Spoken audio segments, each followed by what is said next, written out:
రాధాకృష్ణ గారికి ఉపరాష్ట్రపతిగా ప్రమాణ స్వీకారానికి చేసినందుకు వారు మనస్ఫూర్తిగా నా శుభాకాంక్షలు. ఈ ఒక సరైన వ్యక్తికి ఒక సరైన పదవి ఇచ్చారు. ఆయనకి ఆ పదవికి తగ్గ హుందాతనం ఆయన ఖచ్చితంగా దాన్ని ముందుకు తీసుకెళ్తే అదే హుందాతనం ఆశిస్తున్నాను. సార్, అక్కడ ప్రమాణ స్వీకారం దగ్గర ప్రధాని గారి అని అమిత్ షా కలిసారు.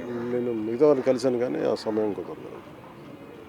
ఈ నేషనల్ స్కూల్ ఆఫ్ డ్రామాని సందర్శించారు కదా, ఎట్లా అనిపించింది? కొన్ని పుస్తకాలు కూడా ఇది నేను ఎప్పుడు లాస్ట్ ఒక 18 years నుంచి అట్లీస్ట్ ఢిల్లీ వచ్చినప్పుడు ఏదో టైంలో వస్తాను. అంటే నేను యాక్టింగ్ ట్రైనింగ్ తీసుకున్నప్పుడు నాకు ఇందులో ట్రైనింగ్ తీసుకున్న వాళ్ళు నాకు కొంత తెలుసు. చాలా మోర్ ఆఫ్ ప్లేస్ ఇవన్నీ థియేటర్ మీద నాద్యాదూరని నాకు మోహన్ రాకేష్ గారి ఇష్టం. చాలా చదివాను ఇంతకుముందు. సో పుస్తకాలను పాడైపోతే మళ్ళీ ఆయన కొంటాను కానీ వచ్చాను. సో మీరు దాంతో పాటు ఇదండి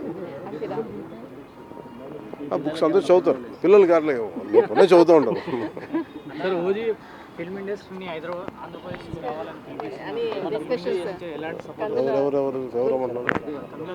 సురేష్ గారు కామెంట్ చేశారు.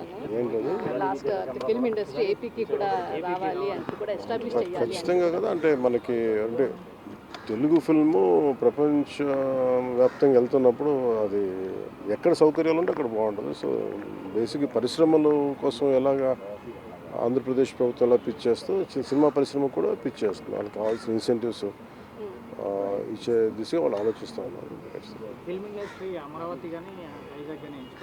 అది ఓవరాల్ క్యాబినెట్లో కూర్చొని నిర్ణయాలు తీసుకోవాల్సింది.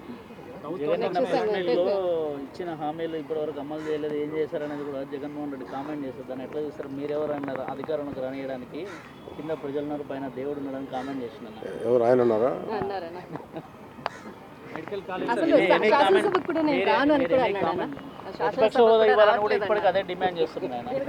చేసిన కామెంట్ ఎన్నిసార్లు చేస్తాను. శాసనసభకు కూడా ఈసారి కూడా మేము అటెండ్ కాము అనేసేటువంటి రావట్లేదంట. వాళ్ళ ఓన్ కాన్స్టిట్యూషన్ ఒకటి ఉండదు, దాని ప్రకారం చేసుకున్నారు. అంటే వాళ్ళు భారత రాజ్యాంగాన్ని నమ్మితే మరి అది కాదు కదా. మేబీ వాళ్ళ సంవిధానం లేదంటే వాళ్ళ రాజ్యాంగం ప్రత్యేకంగా ఉండి కానీ అవి చెల్లవు కదా.